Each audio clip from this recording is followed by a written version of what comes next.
Okay,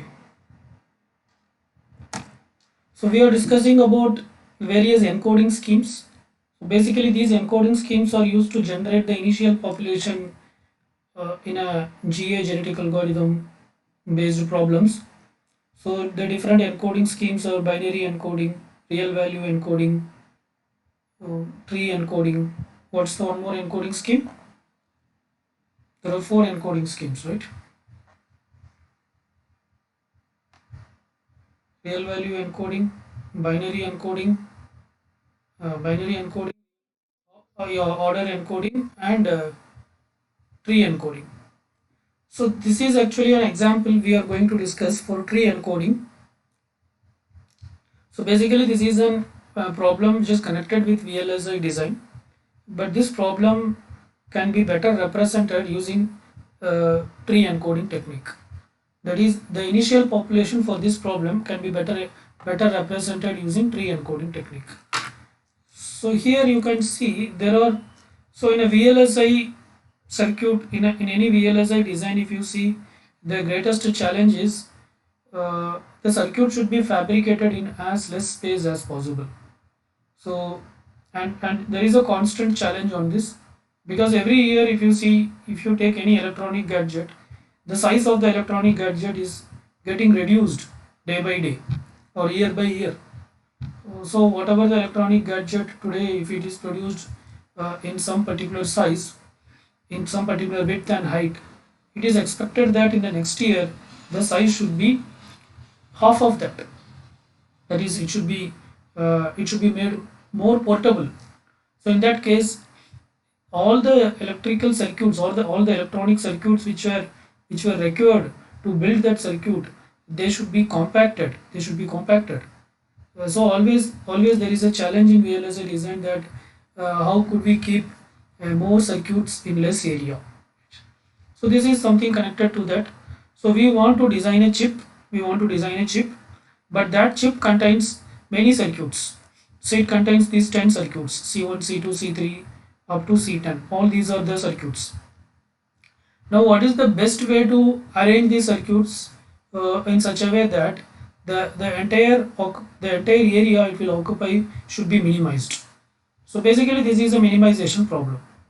Here the question is, the blocks, all these blocks or all these circuits C1, C2 up to C10 should be arranged in an optimal way such that the entire floor area should be minimized. Okay, so there may be plenty of ways to arrange. So all these possible ways are nothing but the initial population. Now how to represent this? So one of the way to represent this is by using tree encoding technique. So this is one of the floor plan. So this is one plan, like C1 is first and then C2, C3, some order it is arranged. Okay, so this is one particular plan, and this plan can be represented in a tree structure.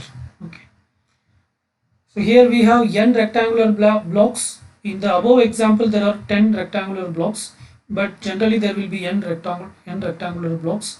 So each blocks are called as B1, B2 up to Bn.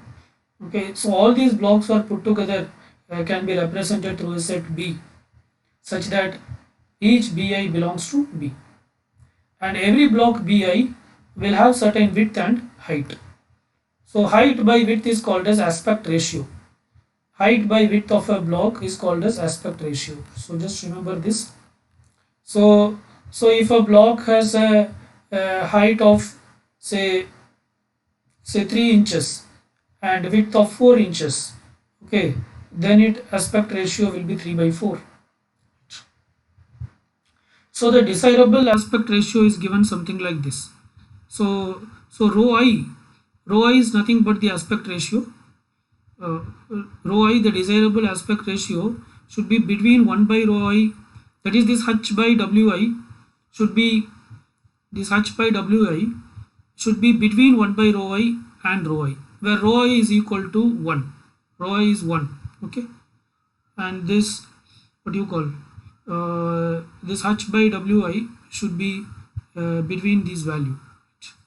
AI represents the area of the block. AI is equal to wi into hi. Okay.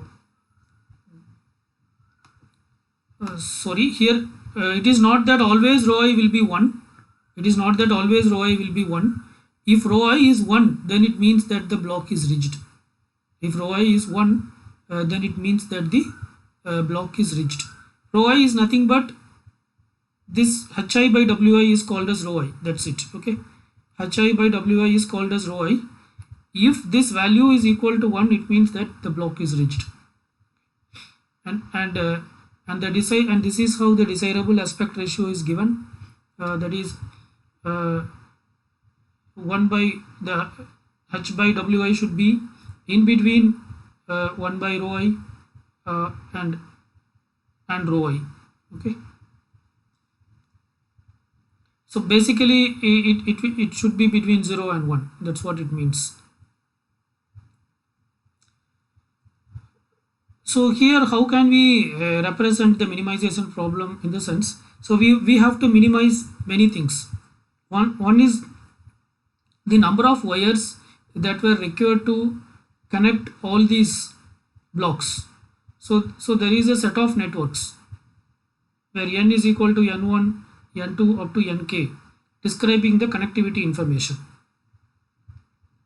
So there are different ways of arranging these blocks. The different ways of arranging these blocks is called as, say for example, this is one way of arranging the block. So this is called as n1. Maybe like that you may have another way of arranging the block, that is called as n2. Like that there are multiple ways of arranging the blocks. So the various ways of arranging the block is called as ni, and all these different ways of arranging the blocks are put together is called as n. Okay. So the wire requirement is represented through this function. F1 is a function which represents like how much wire will be required to arrange the blocks in a given network, right? Okay. Bi represents all blocks, n represent all the network. So we are not going to take all the networks. Say for example, if all the blocks should be arranged using n1, then how many wires will be required? If all the blocks should be arranged using n2 is another way of arranging the blocks, then how much wires will be required? So out of that we have to identify such arrangement where there will be minimum number of wires. Okay. Similarly area. So the desirable floor plan aspect ratio rho such that 1 by rho is less than or equal to h by w less than or equal to rho, where h and w are the height and width of the floor pan. Okay. So this rho, what is in the sense, it is desirable aspect ratio. Okay. So let me clarify this. I think we are not much clarified with this. hi by wi is nothing but aspect ratio. Okay. hi by wi is aspect ratio, whereas rho I is the desirable aspect ratio, right? Rho I is the desirable aspect ratio. So this is something like the user says that this should be the aspect ratio. Say for example,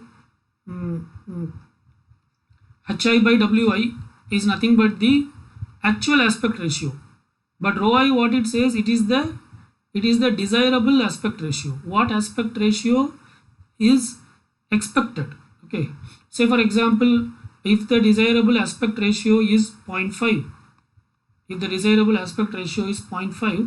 then hi by rho I should be between 1 by 0.5. That is, it should be between 0.25 and 0.5. Okay, right? So this rho I is nothing but the desirable aspect ratio, what is expected. Okay. So generally, if rho I is equal to 1, then it means that the block is rigid. Okay. So this is the desirable aspect ratio, whereas this is the actual aspect ratio. So the desirable floor plan aspect ratio rho I is given like this: 1 by rho I should be less than or equal to h by w, which is less than or equal to rho. That is, h by w should be lying between this. Okay, where h and w are the height and width of the floor plan. Okay, this is the entire floor plan. So here in this case we are talking about each block. In this case we are talking about each block, whereas here we are talking about the entire floor plan. So the entire floor plan is nothing but a collection of blocks. So after arranging all the blocks in a particular order, so there are different blocks of different sizes. After arranging all these things, then this is the entire floor plan. So this has a height and this has a width. Okay, and we should arrange in such a way that these blocks should be arranged in such a way that this h by w should be lying in between 1 by rho and rho. Okay, where rho is the desirable aspect ratio and h by w is the actual aspect ratio. So the area is represented through this function f2. This is another function f2, b, n and rho, where rho is the aspect ratio. So area is represented as a function of all the blocks, the style of arrangement and the aspect ratio. And again our objective here is to reduce the area. So we want to minimize the area because in any typical VLSI circuit, what we want to do, we want to keep the circuit in as much less area as possible. Okay, and then delay. So delay is how much time it is required to arrive at the solution. So that is represented through this function f3 b and n comma rho.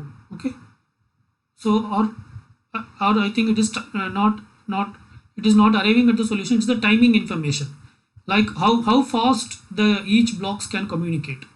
So the entire floor plan contains multiple circuits, right? Circuit 1, circuit 2, circuit 3. So if you want to communicate, say for example circuit 10 is here, how long it will take to communicate from circuit 1 to circuit 10? So that timing information is represented through the function delay, again which is a function of b, n and rho. So again this delay also we want to decrease. So if you decrease the delay, then it means that the circuit works in a faster way. Okay, so this is how this problem can be represented mathematically. So basically we want to minimize all these things. We want to minimize the wires required to connect the different blocks or the different way of arranging the networks. We want to decrease the area of the floor plan, and we want to decrease the delay, that is the timing information which is required to communicate between different sub blocks. Okay, so could someone tell me what is the difference between rho, what is rho and what is h by w? How rho and h by w differs? What is rho and what is h by w?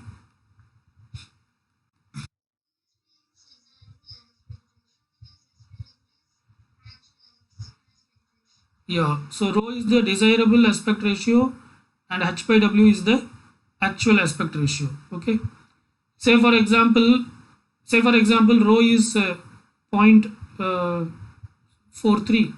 Okay, then what should be h by w? What values of h by w is acceptable?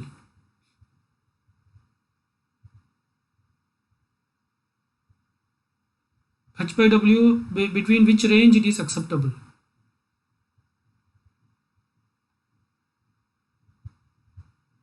If rho is equal to this 0.43, that is the desirable aspect ratio, then h by w should fall between which range? Yes, I want everybody to answer. So this is the formula, right? This is the formula. So I'm saying rho is 0.3. So what value of h by 3 is acceptable?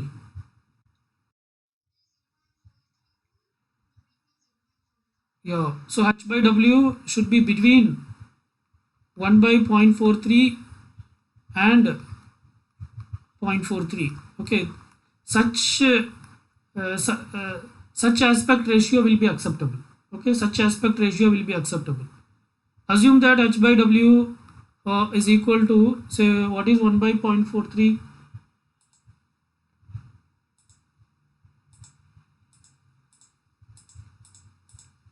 One by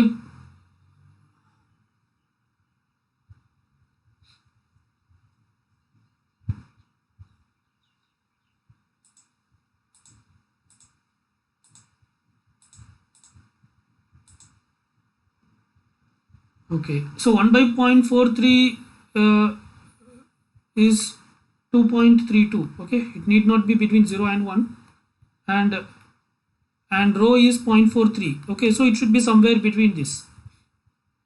Say say for example, the h by w is 0.2. Then is this acceptable or not acceptable?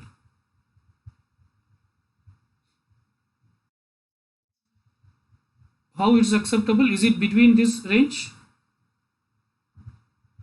No, it should be between 0.4 and 2.32, right? So it's not acceptable, right? So in that case, so it means that you are giving one suggestion, that arrange the circuit in this order, C1 C2, some order you are giving, but finally when you calculate the aspect ratio, this is the aspect ratio you are getting, but the desirable aspect ratio should be between this. So in that case you have to neglect that plan, because this is not falling within the range of the desirable aspect ratio, right? So that's what it says. Okay.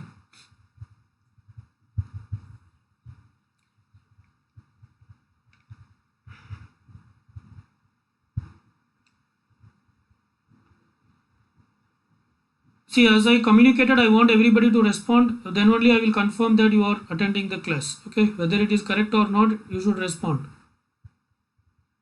At least you should type in the chat what is whenever I ask something. So the desirable aspect ratio is some value, and the actual aspect ratio will be something else, and the actual aspect ratio should lie between 1 by desirable aspect ratio and the desirable aspect ratio.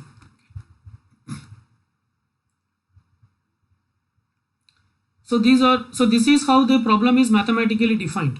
So the problem is mathematically defined using these three equations. So any problem first we should define mathematically, and then we should specify the constraints.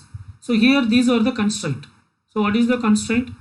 Each block is assigned to a location xi, yi. Each block will have some location. It should be assigned some location in the total floor area. No two blocks should overlap. Okay, no blocks can overlap. For each flexible block, say bi, say ai is equal to wi into hi, and should meet the aspect ratio constraint. That is, for each block area can be calculated like this, and we will consider only such blocks. See, not only the whole aspect ratio, we will consider only such blocks which are falling within that aspect ratio, right? So if the aspect ratio is between 1 by rho and rho, then we will consider only those blocks which fall between this aspect ratio. If some block is beyond this aspect ratio, then we won't consider such blocks. So that is what the constraint 3 says. Okay, and what is our objective? Our objective is to minimize the floor plan area, to minimize the wire length, and to minimize the circuit delay, that is the communication delay. So here is two possible floor plans were given. So this is one way of arranging the what you call the circuits. In the original question there were 10 circuits, but here we are assuming there is only 7 circuits. So this is one way of arranging. This is another way of arranging. Like that, how many different possible plans will be there? So that question will be answering at last, because actually there are multiple number of such possibilities are available, right? But now let us discuss only about how to represent a given a plan. How can we represent it in a tree format? Because we are discussing about tree encoding, right? So basically we are going to represent it using a binary tree notation. So this is one plan and this is another plan. So here you can see it is 1 2 3, but in this format you can see 1 2 4 5 6 7 and 3. Okay, so these two different plans. So let me first go to the example, then we will come back to this slide so that it would be better understandable. Okay, so this is the circuit which we want to represent using a tree format, right? Here we are going to use two special notation. One is called as, so basically we are going to represent using binary tree, and we are going to use two special nodes. One is called as V, the other one is called as H, where V represents vertical arrangement, and H represents horizontal arrangement. Okay. V represents vertical arrangement and H represents horizontal arrangement. Okay. So now if you see, this is the floor plan, but this entire floor plan can be viewed something like this. You can say that this part is one vertical, this entire thing you can consider as one vertical block. Okay. Similarly, this entire thing can be considered as another vertical block. So this entire circuit can be just considered as two vertical blocks. Are you getting? Two vertical blocks. Okay. So at the root, what we keep in the sense V, because this entire thing, it contains two vertical block. You can say this is vertical block 1 and this is vertical block 2. Right. So that in the root we have vertical V. Okay. Then coming to the vertical block 1, you can say that this vertical block 1 contains two horizontal block. We can say this is H1, or you can say V1 H1. This is vertical block 1 of H1. This is horizontal block 1 of V1, and this is horizontal block 2 of V2. Okay, right? So when you come here, you have two horizontal blocks, so that there is a H.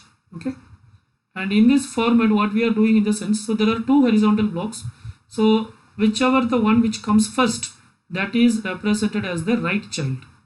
So one comes here, and whichever comes next, that is represented as the left child. Okay, so that is how this part came. Right. Again, if you consider this part, so we have to represent it as a binary tree. That is, a node can have maximum only two child, not beyond that. If you consider this entire thing, you can say that this entire thing contains three horizontal blocks. This is one block, 1, 2, 3. So something like H1, H2 and H3. That is horizontal block 1 of V2, horizontal block 2 of V2 and horizontal block 3 of V2. Okay, but directly you cannot specify three horizontal blocks because it is a binary tree.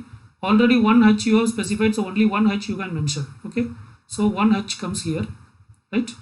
And again if you see, for this H, there is only one block, so we can say it is only one horizontal block, so that 3 is represented like this. Okay, now 3 is done. So remaining entire thing, if you see, okay, so this is one horizontal block, this is another horizontal block. Okay, so as we already discussed, whatever the first one, that will be so this entire thing is one horizontal block, so this will be coming as the right child. Okay, so I mean this entire thing we are, so see, please understand clearly, this V2 has three horizontal blocks, H1, H2, H3. Okay, but we cannot specify all the three directly, right? So this entire thing we are keeping as one horizontal block, and for this horizontal block we have specified as 3 as a right child. Okay, now these two things combinedly we are calling as one horizontal block. Okay, but if you see, in fact it is nothing but combination of, it is actually two separate horizontal blocks. Okay, so we are separating it out. Then each of these horizontal blocks can be represented as each of these horizontal block contains two vertical blocks. H2 contains two vertical blocks, H3 contains two vertical blocks. Okay, so this part will come as the right child because this is the first one. So as a vertical block here, this is represented. Okay, again if you see 4 and 5, this 5 will come as the right child, and 4. Okay, and at last this is mentioned. Okay, so this is how it is converted, it is represented in a binary tree format. So to represent this in a binary tree format, we use special nodes. These special nodes are called as V and H, where V represents the horizontal block and H represents the vertical block. Okay.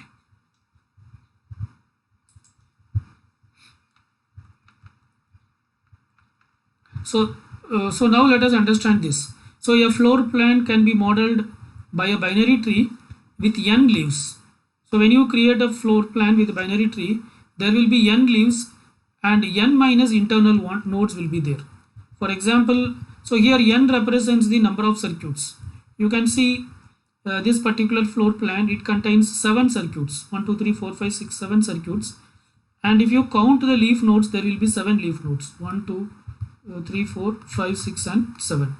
And if you count the internal nodes, the nodes which are not leaf node, okay, if you count the non-leaf nodes, those will be n minus 1. So 1 2 3 4 5 6. So these are the non-leaf nodes. So how many non-leaf nodes are there? There are n minus 1 non-leaf node. Okay.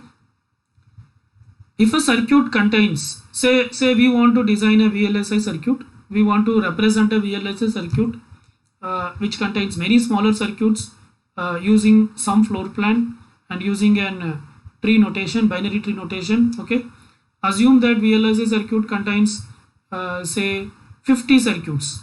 Okay, 50 smaller circuits like C1, C2 up to C50. Okay, if you represent this as a binary tree, then that binary tree will have how many leaf nodes?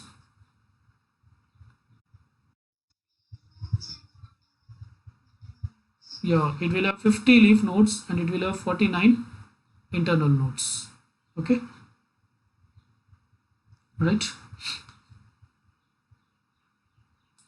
What about others? Yes, Bipin, could you answer? Assume that a circuit contains 150 circuits, C1, C2 up to 150. Then it will have how many leaf nodes? Yes.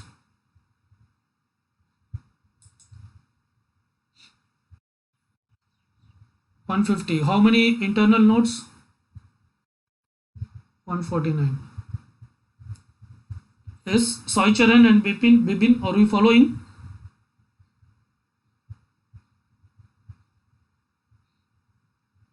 If you are not answering, I will assume you are not here. Okay. Fine. So this is the basic representation. So as we have already discussed, any node can also be any tree can also be represented using either in-order traversal or pre-order or post-order. Okay. So this post-order is otherwise called as Polish notation. Post-order notation is also called as Polish notation. A tree can be represented in a compact form using Polish notation. So for example, if there is an expression like this, a plus b a modulo c or b divided by c, this can be represented using a tree also, but before that you can represent using Polish notation. For example, then first we have to add brackets. Say with brackets, this is represented like this, that is a plus b by c. Okay, then these brackets were added, then obviously it means there is a bracket like this. So this slash will replace this bracket and this plus will replace this bracket. Okay, so it will be a b c slash plus. Okay, that is how we got this, right? Okay, similarly if you see this circuit, this expression, so here there is no brackets, but then you can add the brackets. So generally it will be executed from left to right, so we can keep a bracket here and then here. Okay, so which means that this plus will replace this one and this minus will replace this one. So it is ab plus c minus, right? So this is also one way of representing the a tree. Okay, a tree can be represented in a compact form like this. Right. So here we represented the tree. We used two operators v and h. The operators h and v are expressed in Polish notation to carry the following meanings. IJH. IJH means block BJ is on top of block BI. Okay. IJV means block VI is on the left of block VJ. Okay. So right. So this is so if for example block BJ is on top of block BI. So if it is something like this, then we say it's horizontal. So we should understand clearly. So if it is something like this, BJ and BI, then we say this is horizontal. So this is one horizontal block and this is one horizontal block. That's what it says. Okay. Whereas if it is something like this, BI and Bj, then we say it is vertical. This is a vertical block and this is another vertical block. So whatever we have represented here, these expressions can be represented using tree. So that's what here we are seeing. So this is nothing but it represents which expression, a plus b divided by c. Similarly, if you see this expression is nothing but a plus b minus c. So this is a plus b minus c. Okay. So here is so this is already whatever the circuit which you already discussed, and this circuit can also be represented using postfix notation or Polish notation. So if you represent this circuit in Polish notation, so postfix means what? Left, right, and root. So this is the result. So first left, then right, and root. So 2 1 H. So this left is done. Okay. Next we have to complete all the right. So all the way we have to come here. 6 7 V. Okay. Then this left part is done. Go to the right part. 4 5 and V. Okay, this left is done, this right is done, then the root, that is H. Okay, then it's right, 3 H and V. So that we got this 2 1 H. First we are visiting this, then 6 7 V, then we are doing this, then 4 5 V. Okay, then H, then 3, then H, and then the super root node. Okay, that is the root of the tree, right? So this entire tree can be represented in postfix notation like this, because if you want to represent this entire tree, then it may take a lot of memory, but to represent this it may need very less amount of memory. So this is called as compact representation. So here is another example. So you can see this is one particular floor plan. So this contains only 5 circuits, 1 2 3 4 5. So if you see, how you can divide this entire thing, you can see as 2 horizontal blocks. This is what you can say, that this is one horizontal block and this is one horizontal block. Okay, so at the top now we have H, not V. Okay, and this entire thing will come as the right part of the tree, right? So to the left part we have a direct this one, right? And this right part, if you see this part alone, if you see, you can consider this as 2 vertical blocks. This is one vertical block and this is another vertical block. So here at the root of the subtree we have vertical. Okay, again if you see, this is only 1 2. So to the right we have a direct 2. Okay, now if you see this thing, this entire thing, I mean this particular thing, you can treat as 2 horizontal blocks. This is one horizontal block and this is another horizontal block. So here we keep H. Okay, now this part, if you see, this is only one element, so you can just specify as the right of the tree, right? Now this entire thing can be considered as 2 vertical block. So here we have V. Okay, so 5 will be the right child and 4 will be the left child, right? So this circuit contains 5 circuit, I mean this floor plan contains 5 circuits. So there will be 5 leaf nodes, 1 2 3 4 5, and there is 4 internal nodes, right? So here is a question. This is a tree is given. Could you draw a plan for this? So this is the question. Given this tree, how will you make a plan? So any idea? So at the top we have V. So what does it mean? 2 vertical. Okay, so this entire circuit we can divide into 2 vertical. So the left, what should we have? Yeah, 1 and 2. The right, what should we have?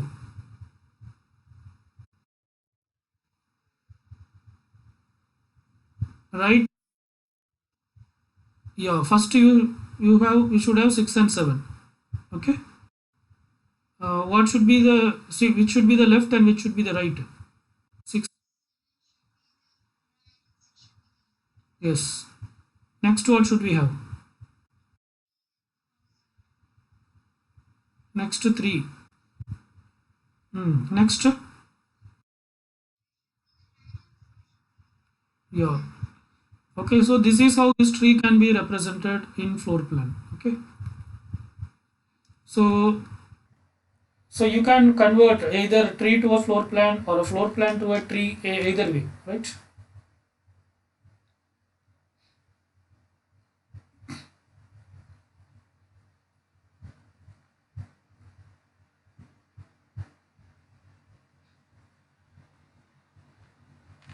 Okay, actually here they have given this floor plan as this tree, but I don't think it is correct. I think it's not correct because if you see, no, this is the floor plan of our original tree, first one whatever we have discussed. Okay, first I think we discussed this floor plan only. So this floor plan is nothing but this tree. Okay, this here 3 is coming here, but in the original there are 2 floor plans were there, right? So yeah, so what we have drawn, I think that's correct. It should be this way. Okay. So there is a question like how many number of solutions possible with n blocks in a floor planning problem. So that is, if you have n circuits, then how many solutions are possible? So this is the answer. The answer is the number of possible solutions are 1 by n plus 1 into n c 2n. Okay, it is 1 by n plus 1, uh, what do you call, n, it will represent something like this in maths, no? So it is this many number of floor plans are possible. So it is a massive number. It will be a very big number. So it may not be possible to represent all the possible combinations. So we may consider some set of combinations, and from that we have to identify the optimal solution. Okay. So here actually we are not discussing about how to generate the solution and all. What we are discussing, we are only discussing the encoding scheme. That is how to represent the initial population. Okay. So that is what we are discussing, the various encoding scheme: binary encoding, real value encoding, order encoding, and tree encoding. Right. So that's it about the different types of encoding techniques. Okay. So with this, we'll stop this. Now we'll go to the next topic.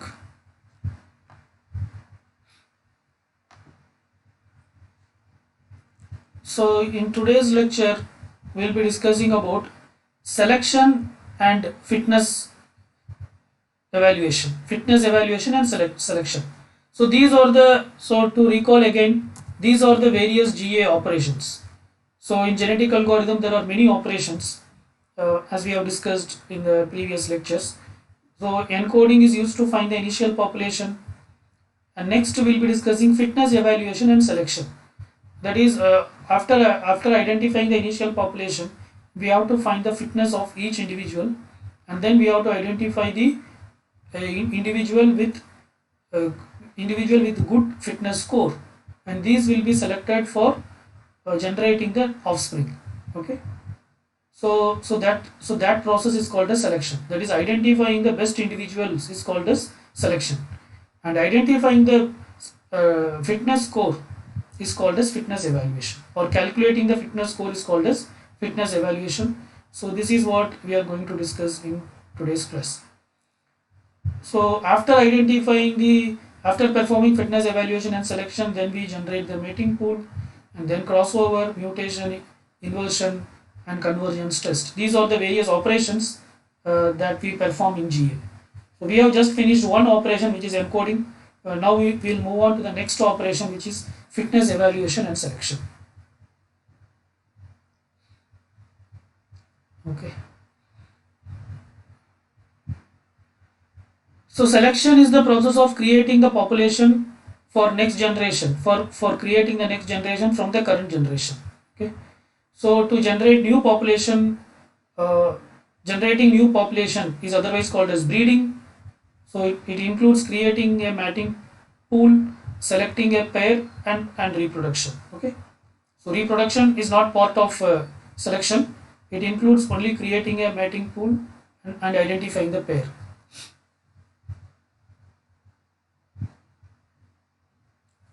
So in GA there is a need to create next generation, because we may not be happy with the current individual. So each individuals are nothing but solution. So if the convergence is not met, then we have to create new solution, as long as the convergence criteria is not satisfied. Okay, so there is a need to create next generation. The next generation should be such that it should move towards the optimal solution. So why we generate next generation? Because we are not happy. That is, we think that it is not an optimal solution. Okay, so the next generation should move towards the optimal solution. So random population generation may not be a wiser strategy. So it is not that you can randomly say the set of population contains many individuals. Each individual is nothing but a solution. So for creating the next generation or for mating, it is not that we will randomly pick up someone. No, you should follow some strategy. You should follow some strategy so that the individuals with best fitness score will be selected for mating. Okay, so that the next generation will be there is a possibility that the next generation will produce an optimal solution. Okay, so this process of identifying the correct individual is called as selection, right? So you cannot go with random generation. Random population generation may not be a wiser strategy. Better strategy follows a biological process. So some technique we should follow to identify the right individual to be chosen for the mating pool. So that is what we are primarily going to discuss in this lecture, which is called a selection. Okay. So basically selection depends on these two things: survival of fittest and struggle for the existence. So this is in case of biology. So based on this, the right individual will be selected for the mating pool. Okay. Fitness evaluation is to evaluate the survivability of each individual in the current population. Okay. So the fitness score is nothing but it can also be called as the survivability evaluation. Okay, that is, if the fitness score is high, then it means that that individual is likely to survive for a long period of time.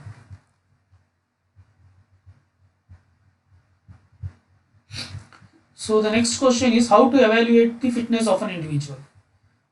So the simplest strategy could be to take the confidence of the values of the objective function. So if there is a single objective function, so basically to identify the fitness value can be calculated using the objective function. For every problem, we initially represent a problem using some mathematical notation, right? So those mathematical notation are nothing but the objective function, and using the objective function, the fitness can be evaluated, right? Say for example, let us take this particular problem. It's a traveling salesman problem. So this is an example for evaluating the fitness. This is an example for evaluating the fitness. How will you evaluate the fitness of an individual? Okay, here fitness is nothing but a solution. How will you evaluate the fitness of a solution? So this slide, what it says in a sense, the fitness can be evaluated by using the objective function. Using the objective function, you can evaluate the fitness. So this is the traveling salesman problem. Here, what is the objective function? The objective function is nothing but the cost of a path. You take any path and find its cost. That is the objective function. And that is not only finding the cost, the objective function is to minimize the cost. So minimizing the cost is the objective function. The fitness value, the fitness score can be evaluated by just taking the cost of a given path. Okay. So this is path 1. Say this is path 1, C, B, A, D, F, E. That is, it says that follow this path. Which path? C to B, B to A to D, D to F, and F to E. So if you follow this path, what is the score? What is the sum you calculate? That sum is nothing but the fitness score. So it is 1 C to B. I'm sorry. It is C to B, right? So here is C, right? C to B is 4. C to B is 4, and then B to A is 1, and A to D is 6, and D to F is 4, and F to E is 5. Just add all these things. That is the fitness score. 4 plus 1, 5. 5 plus 6, pardon, 20. Yeah. So CBADFE. CBADFE. 4 plus 1, 5. 5 plus 6, 11. 11 plus 4. Okay, 20. But I don't know why they given here 11. So basically this is how we select the fitness score. Okay, we identify the fitness score. Let us take next path. A, B, D, C, E, F. So it is B, uh, A, B, D, C.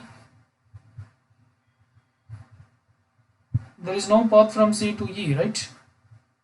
Okay. So A, B, D, C, E, F. So this diagram is not matching, but this is how we identify the fitness score. Okay. Or let us uh,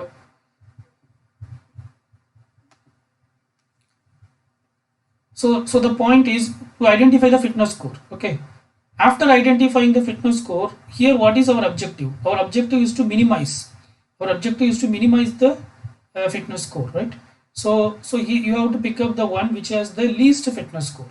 So which path has the least fitness score? So this particular path has the least fitness score. So you can take the one with the smallest value, right? So this is the so in this case this is the one which is more fittest. Okay, because we want the solution, we want to minimize. Here the objective function is to minimize, so we have to take the one with the least fitness score. Okay, so so maybe you can say that we will take the uh, fit we will take the uh, law we will take the fitness values uh, who are least 3. So these 3 were considered, remaining 2 were just ignored because their fitness score is more, right? Okay, so this is how we calculate the fitness of a particular solution. After identifying the fitness, after calculating the fitness score, then we have to go for selection. So selection is nothing but choosing the right individual for mating pool. So there are various selection strategies available. So basically these 6 selection strategies are available. These are canonical selection, roulette wheel selection, rank based selection, tournament selection, steady state selection, and Boltzmann selection. Okay, we will be discussing all these 5 techniques. We will not be discussing this Boltzmann selection. The remaining 5 selection techniques we will be discussing. We will be discussing canonical selection, roulette wheel selection, rank based selection, tournament selection, and steady state selection. But before selection, the fitness should be evaluated. First, let us discuss about canonical selection. In canonical selection, what we do in the sense, we measure the this is in canonical selection, this is how we measure the fitness of each individual. Fitness is defined for the ith individual as follows. Fitness of ith individual is equal to Fi by F. Okay, where Fi is the evaluation associated with ith individual of the population. Okay, so here what is Fi? If you see, Fi is nothing but the evaluation associated with the ith individual. It means it is the fitness score of the ith individual. Okay, so if you apply for the ith individual, if you perform the objective function, whatever the result you get, that is called as Fi.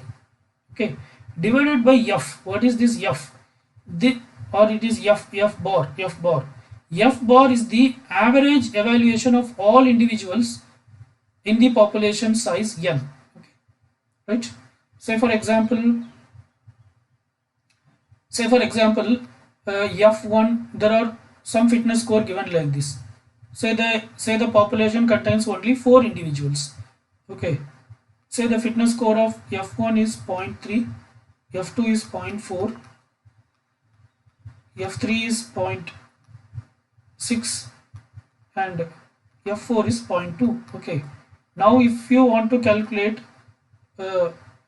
if you want to perform canonical selection, we have to first again you have to perform fitness of I. So fitness of 1, say for example fitness of 1, if you want to calculate, it is nothing but Fi. What is Fi? F1. What is F1? 0.3. 0.3 divided by average of all these things. average of all these things. What is the average? That is 0.3 plus, so that is F bar. F bar is what? It will be 0.3 plus 0.4 plus 0.6 plus 0.2 divided by n. In this case, what is n? N is 4. So if you do this, you will get some value. Okay. So that is F bar. So 0.3 by F bar. That will be the fitness value of the first individual. Like that we will consider. Okay. So if you fit in this equation, what will be the fitness value for 2? What will be the fitness value for the second individual?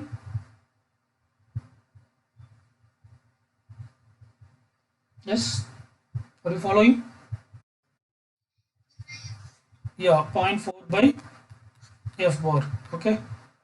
What will be the fitness value for F4 or fit of F?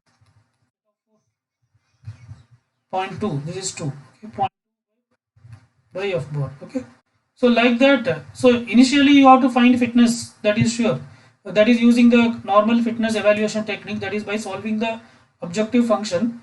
The fitness of each individual should be calculated. But again, this canonical selection, it further performs or it refines the fitness score by following this technique. Okay. After that, what it does in the sense, in an iteration, we calculate F.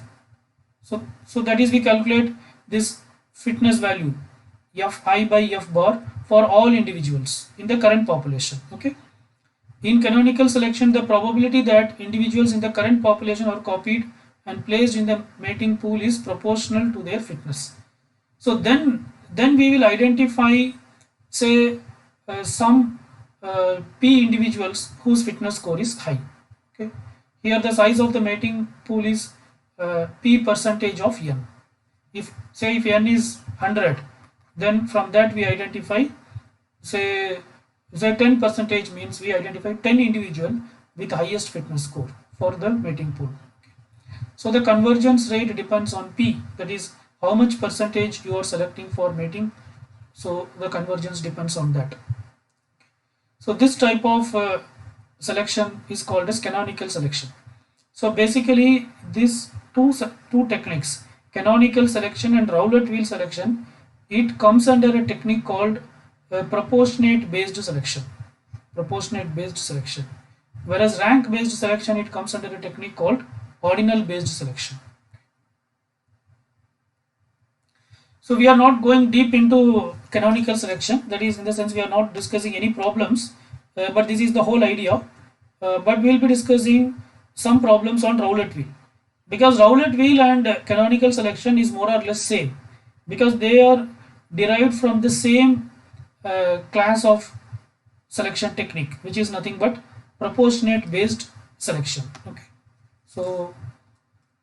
So just remember that in canonical selection, what we do is we calculate this Fi by F bar, where F bar is nothing but average of all fitness score, and then from that we will select some P percentage of the population from the whole population for the mating pool. Next we will be discussing Rowlett wheel selection. Okay, fine.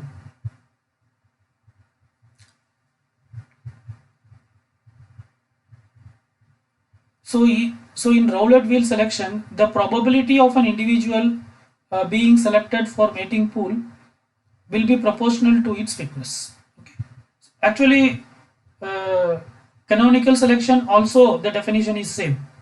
The definition for Rowlett wheel and canonical wheel at the top level, it is same, because both are proportional based selection techniques. Okay.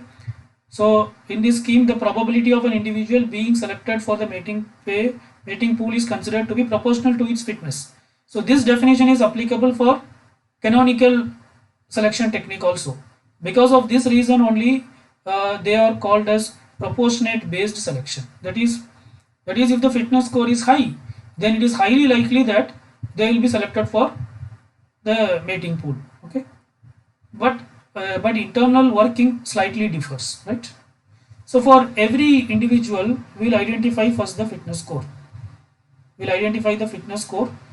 So Fi represents the fitness score of ith individual, Fj represents the fitness score of jth individual.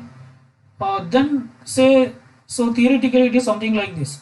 Say assume that you have a big wheel, okay, and consider there are say how many individuals? 6 individuals are there. There are 6 solutions are there, okay. So these are the 6 solutions, and these are there. So based on the fitness score, the width will be allocated in the wheel. So this wheel is called as roulette wheel. Based on the fitness score, the width will be allocated. Say for example, if someone's fitness score is very high, say for example, a F5 fitness score is very high. So then F5 will be allocated more space. So this what it says in the sense, we identify the fitness score of all individual and we arrange them in what you call, we arrange them in this order, descending order. That is F5 will have a fitness score greater than Fj. That is the whatever the individual you keep here at first, this individual will have the greatest fitness score, and then the next one, and the last person will have the least fitness score, okay. Now the one who has the more fitness score, for him will give more space in the roulette wheel, and one who has the less fitness score, for him will give less space in the roulette wheel, okay. So this is the strategy. And now if you rotate the roulette wheel, now you just rotate the roulette wheel, and there will be a fixed pointer, there will be one fixed pointer which will be kept outside the roulette wheel, okay. So when this wheel is rotated, when it stops, what is the probability where this pointer will most probably point? Will it point to the one with the more fitness score, or one with high fitness, or one with less fitness score? Is the question is clear? For every individual, say there are n individuals, okay. For all the individuals, we calculate the fitness score, and then depending on the fitness score, space will be allocated in this roulette wheel. If somebody is having more fitness score, for them you give more space. So this space will be proportionate to the fitness score. So depending on their fitness value, this space will be allocated. So here it means that F5 is having more fitness score. So he has given more space, and F6 is having less fitness score. So F6 was given less value, less space in the roulette wheel. Now you have to rotate the roulette wheel. So after rotating, it will come to a stop. It will come to a halt position after some time, and there will be a pointer here. Now this pointer, where it is highly likely to point? Will it point to the one with high fitness score or one with low fitness score? So it is highly likely that it will point to one with high fitness score, okay. So say for example, if your mating pool size is 3, then it means that you have to identify 3 individuals for mating pool. Then you have to rotate this roulette wheel 3 times. First time you rotate and see where it stops, okay. If it stops in F1, you pick up F1. Second time you rotate, okay, like that we perform. So the chance of the one with the low fitness score selected is very less, right? So this technique is called as roulette wheel. So okay. So the top surface area of the wheel is divided into n parts in proportional to the fitness value F1, F2 up to Fn. The wheel is rotated in a particular direction, either clockwise or anti-clockwise, and there will be a fixed pointer which is used to indicate the winning area when it stops rotation. A particular sub-area representing a GA solution is selected to be a winner probabilistically, and the probability that the ith area will be declared as this. That is, the size of the ith area is given by this equation, Pi by Fi by summation of all Fi, okay. So this is how the area is decided, okay. Area is nothing but what is the fitness. So if you want to find the area of ith individual, first individual, then it is nothing but, I mean, P1 is the area of first individual, then it is nothing but F1 by sum of all Fi, okay. So that much area he will get, okay. So here we are not calculating average. In case of canonical selection we calculated average. At the denominator there will be average. F bar is average, but here it is not average. It is summation of all the thing, right? Say for example, say there are 4 individuals again. So say F1 is 0.4, F2 is 0.2, F3 is 0.8, F4 is 0.6. Okay. Now what will be P4? What will be P4? 0.6, some 0.4 plus 0.2 plus 0.8 plus 0.6, right? So this is how you calculate P4. So like that you have to calculate for every individual. So this much area will be allocated in the roulette wheel for P4. Okay. So the wheel is rotated NP times, where NP represents the, what do you call, the number of the size of the mating pool. Okay, where NP is some percentage of N, is P percentage of N. Okay, and each time only one area is identified by the pointer to be the winner. Here, and so there is a chance that one individual may be selected more than once, because when you rotate, there is a chance that the same individual may be selected again and again. Okay. So the convergence rate is fast. That is, the problem will find an optimal solution at a faster rate. Okay, so here you can see these. So there is a problem.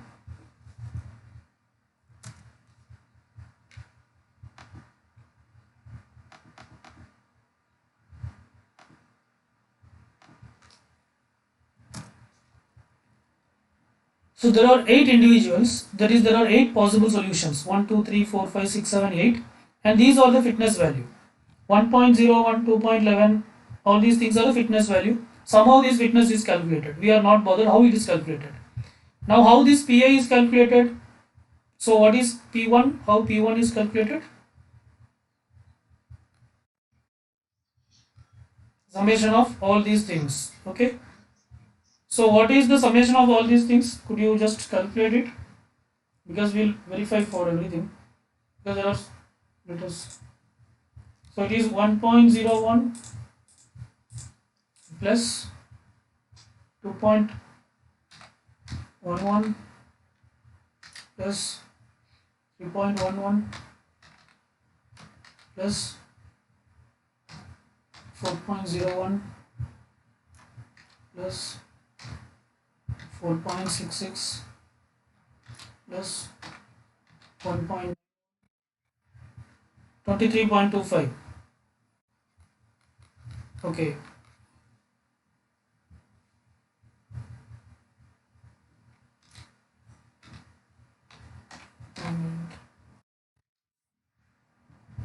So is it matching or not?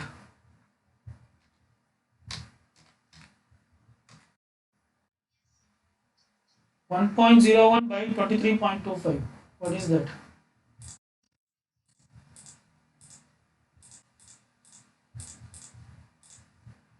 Yeah, 0.043. Okay, so it's rounded to 0.05, right? So like that it is calculated, right? 2.11 divided by 23.25. Yeah, 0.09. Yeah, I think it's matching. So like this PA is calculated, right? So this PA gives you the area. So now 20 means what? So 0.20 means in this rounded wheel 20% area will be allocated for 8th individual. So 8th individual he got 20% of area. Okay. And 0.08 is nothing but 8%. So the 7th individual will get 8% area. And the 6th individual also will get 8%. 5th individual gets 20%. Okay. 4th individual gets 17%. 3rd individual gets 13%. Second gets 9%. First gets 5%. So like that the area is allocated, right? So now the wheel will be rotated, and where it stops, like that we find the result. Right? Okay. So theoretically we say that where it will stop. But if you want to implement in a program or something, then what should we do? Uh, so this is how the algorithm is represented for roulette wheel selection. A population size of n with the fitness score. So we'll have a population of size n with its fitness score. And what we want to identify, so selection means what? Selection means identifying the mating pool. We want to identify the mating pool of size np. Okay, we want to identify the mating pool of size np, where np is less than n. Okay, because n is the whole population. So first we have to compute pi. For each individual we have to calculate pi using this equation fi by summation of all fi.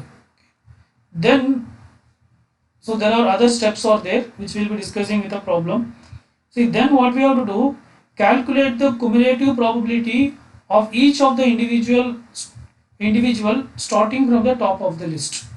That is, pi is equal to sigma j equal to 1 to I pj.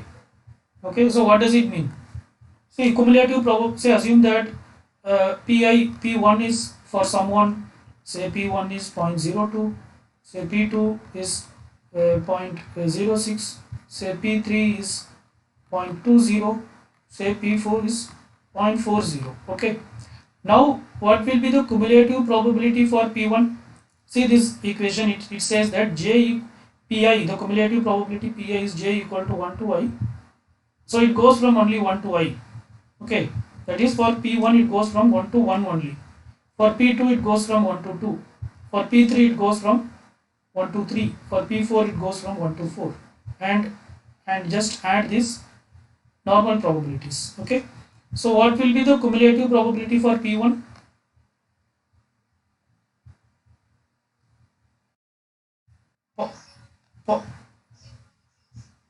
No, why by? See, is there any by here? Cumulative probability, how you calculate? For pi, it goes from 1 to I. Okay, if you want to calculate the cumulative probability for the ith individual, you just add all the probability from 1 to I. Okay, so what is the cumulative probability for p1?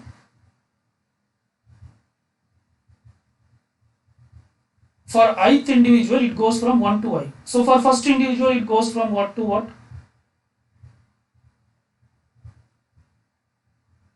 Is the formula is clear?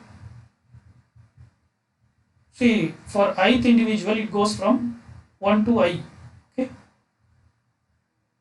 for first individual it goes from what to what? See, if you want to find the cumulative probability of 10 p10, then it is summation of what? 1 to 10. Okay, so that means you have to add everything, p1 to p10 you have to add. My question is, if it is p1, then what will be? It is 1 to 1. So what is this? So 0.0. For p2, what is the cumulative probability? Yeah, 0.06 plus 0, that is 0.08. For p3, what is the cumulative probability? Yeah, that is 0.28. Add all these three. Okay, for p4, yeah, okay. So for the last individual, we will be adding everything. Okay, for this, we will be adding this 3. For this, like that. Like that, we calculate cumulative probability. Okay. So this is how the algorithm proceeds. So let us not miss the flow. First, you have to calculate pi for every individual. And then you have to calculate the cumulative probability. Then you have to generate a random number between 0 and 1. Generate a random number or between 0 and 1. Okay. Then select jth individual. Select jth individual such that r is in between pj minus 1 and pj. Okay. So this, whatever the individual you are selecting, no, this will be added to mating pool. So the objective of selection is to identify the mating pool or to identify np individuals for mating pool. Okay, so assume that in our case we want to identify say 3 individuals for mating pool. So mating pool, so there is a set mating pool and it should have 3 individuals. So after identifying the cumulative probability, what you have to do is you have to find what you call, you have to find a random number. You have to select a random number between 0 and 1. Okay. So say for example, the random number selected is 0.5. Then what you have to do is select the jth individual such that j is in between pj minus 1 and pj. This, see this difference. This is individual probability, this is small p. Okay, this is cumulative probability is represented as capital P. So from the cumulative probability, based on the cumulative probability, you have to identify an individual whose cumulative probability is between this value. It's between somewhere between pj minus 1 and pj, right? So let us assume, so the third step says that select a random number between 0 and 1. Let us assume the random number selected is 0.5. Okay, now select the jth individual. These four are the individual. Out of these four individual, you have to identify one individual whose cumulative score is lying between pj minus 1 and pj, right? So yeah, so 0.5 is lying in which area? 0.68. So which is that individual?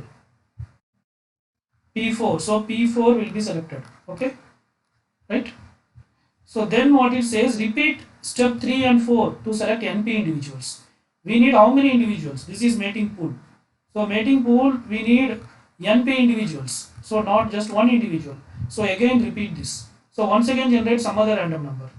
So now the random number generated is, say now second time, say the random number generated is 0.2. Now it is it is so where j lies. So now which individual?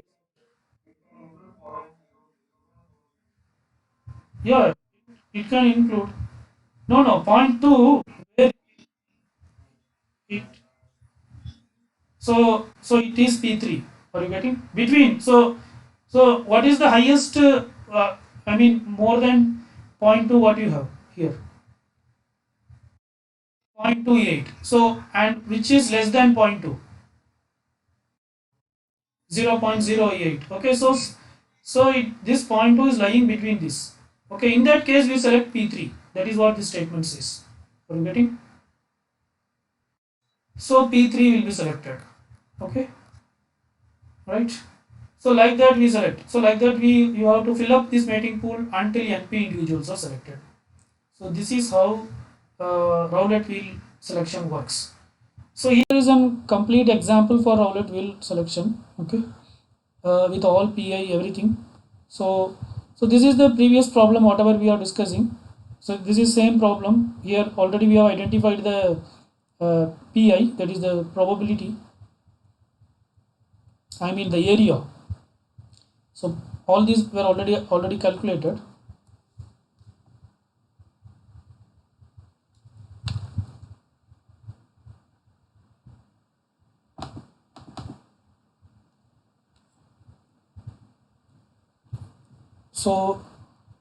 So the Fi is not shown here. So but from Fi this Pi is calculated, and then this Pi is calculated. This is cumulative probability. So how you got this cumulative probability? You know, right?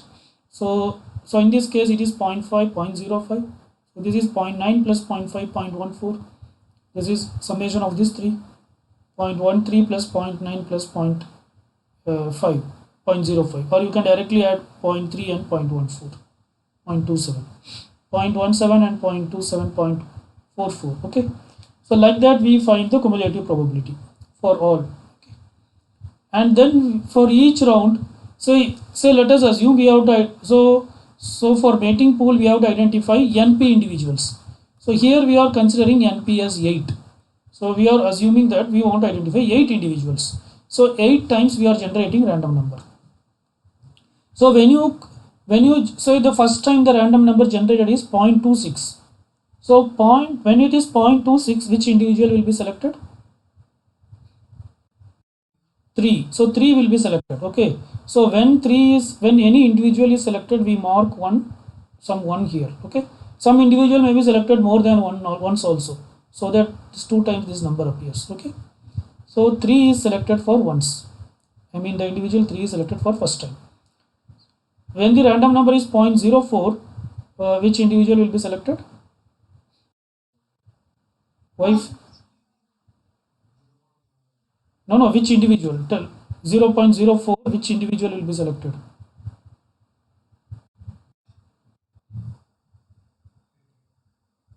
Why second? Which value is less than zero point 0? First individual will be selected, right? 0.04 is less than 0.05. Are you getting? And there is nothing less than that. So the first will be selected. Then 0.48. Now which individual will be selected? 0.48 is lying between which values? From that you have to take the upper limit. Yeah, so fifth individual will be selected. Then 0.43, who will be selected? Fourth individual. It is lying between these two. So fourth will be selected. 0.09, which individual will be selected? Second, because it is greater than first and it is less than second. So upper end you have to go. So second will be selected. Point, which individual will be selected? Yeah, 0.04, fourth will be selected. Okay. Yes. And 0.61, 0.61, yes, fifth individual will be selected. 0.89, eighth individual will be selected. Okay. So like this, this selection works. Okay. So it is based on this logic we identify. So these are some of the properties of the Rowlett wheel. The bottommost individual in the population has a cumulative probability of 1. Okay. So the bottommost individual will have a cumulative probability of 1. The cumulative probability of any individual will be between 0 and 1. So the cumulative probability, it cannot be less than 0 or it cannot be greater than 1. Okay. The ith individual in the population represents the cumulative probability from pi minus 1 to pi. Okay. So ith individual, if you take fifth individual, it represents the cumulative probability between 0.43, this is, it represents the cumulative probability between 0.44 and 0.64. Okay, like that, right?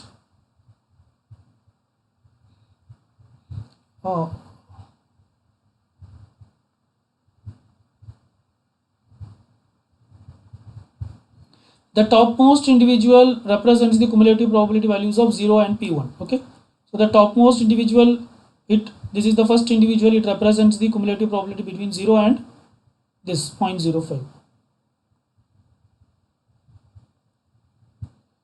It may be checked that the selection is consistent with the expected count. EI is equal to n into pi for the ith individual. So the ith individual getting selected, it can be mapped with this equation. EI represents the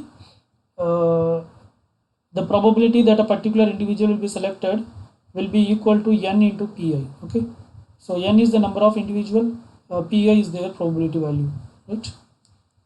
So there is a question: does the selection is sensitive to ordering, say in ascending order of their fitness value? Actually, it is not sensitive to ordering. So it is, the question is that here it is ordered in this way. It is ordered in ascending order. So if you are not ordering in ascending order, is the selection will change? That is what the question is. Actually, it won't change. Okay. Even if you are not ascending this, if you are not ordering it in ascending order also, it works fine.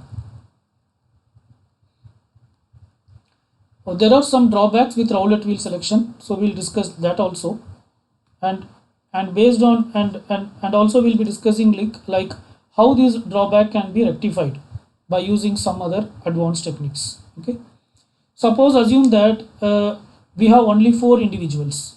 These are the 4 individuals: f1, f2, f3 and f4, and these are their values: 80%, 10%, 6% and 4%. That is, this is their fitness score. Okay, 80, or you can say 0.8, 0.1, 0.06 and 0.04.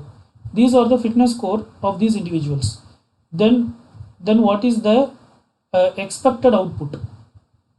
So say that is F1 is 0.8, okay, F2 is 0.1, F3 is 0.06 and F4 is 0.04. Okay, now if you calculate PI, what will be PI? PI is 0.8 by sum of all these things, right? No, that is capital PI. I am not asking cumulative probability. First we have to find area, right? So first you have to find PI. Small PI is nothing but what? It is Fi by sum of all Fi. Okay. So what is that? 0.8 for F1. What is the value? It will be 0.8 divided by 0.8 plus 0.1 plus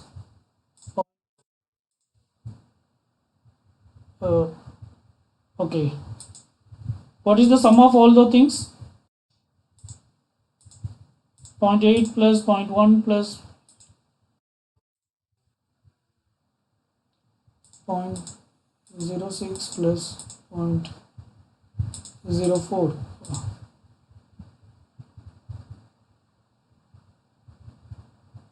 Okay, it is 1.8 by 1.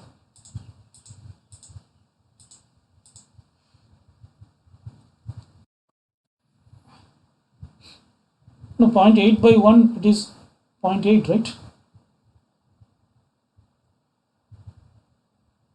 Okay, so it is same, right? 0.8, 0.1, 0.06, 0.04. Now calculate now PI will calculate. What is PI? This is 0.8. What is this? Cumulative PI.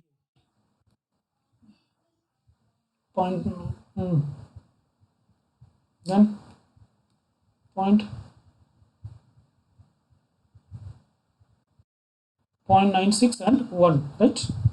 This is the cumulative PI. Okay.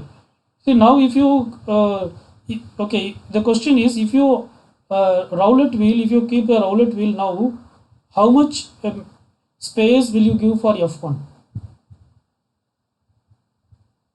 How much space you should give for F1? 0.8 means how much percentage it should be given? 80%. Okay, so it means almost entire space, it means you are giving for that F1. Okay, then another 10% goes to F2. Okay, very small goes to F3 and F4. Okay, F3 and F4. Okay, actually F4 will be even smaller than that. Okay, right? Now what happens? So it is even smaller than this, you can assume. Now if you rotate this Rowlett wheel, what is the probability? So which is more likely to be selected always? F1 will be selected and all the other things will be ignored. So this is the drawback. So basically we are discussing the drawback with Rowlett wheel technique. So in some cases there may be very less number of fitness score, and out of that some of the individual may have very high fitness score. In that case, it is highly likely that the individual with the high fitness score is more likely to be selected again and again, and hence the problem may not give an optimal solution. So that's what is represented through this diagram, whatever we have discussed in the previous slide. So now when you rotate this Rowlett wheel, it is highly likely that this individual will be keep on getting selected. Okay. The observation is that the individual with higher fitness value will guard the other to be selected for mating. That is, they will not allow the others to be selected for mating. This leads to lesser diversity. So then what happens? There is no diversity, and hence fewer scope towards exploring the better solution. Also, it may lead to premature convergence or early convergence. That is, the problem may converge, but it may not converge with an optimal solution, right? That is, it may end up with a local optimal solution.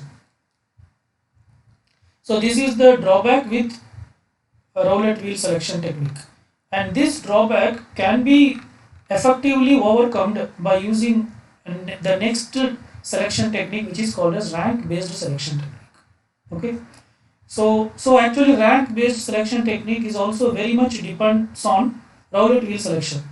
You can say that it is just a small improvement over roulette wheel selection. So it is very much similar to roulette wheel selection. Here we are going to add one level of improvement to roulette wheel selection, so that, so if you take the previous problem, we are going to just provide more chance for the others also to get selected, so that the problem will converge in a proper way and it may try to reach the optimal solution. So that's what we are going to do in rank based solution. So before discussing all this theoretical info, let us directly go into the problem. So this is the problem which we discussed on roulette wheel selection. There are 4 individuals. This is their fitness score. That is, their fitness score is 0.4, 0.05, 0.03 and 0.02. Okay. And this much area they need. That is, the individual 1 needs 80%, 2 needs 10, and 3 needs 6%, and the last one needs 4%. Okay. Now the problem is what we have discussed with roulette wheel is, it is highly likely that this individual will be getting selected again and again for the mating pool, and the problem may not progress in a proper way, and it may not lead to an optimal solution. Okay, so this problem can be rectified by using rank based selection technique. So here we introduce one more parameter called rank. And what we do,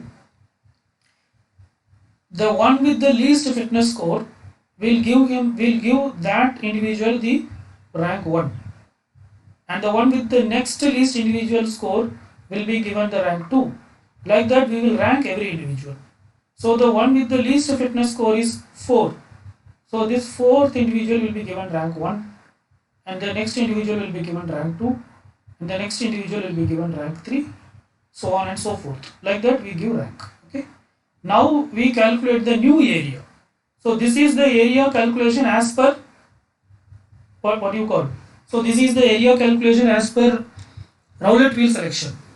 Now we calculate the new area. How we calculate the new area?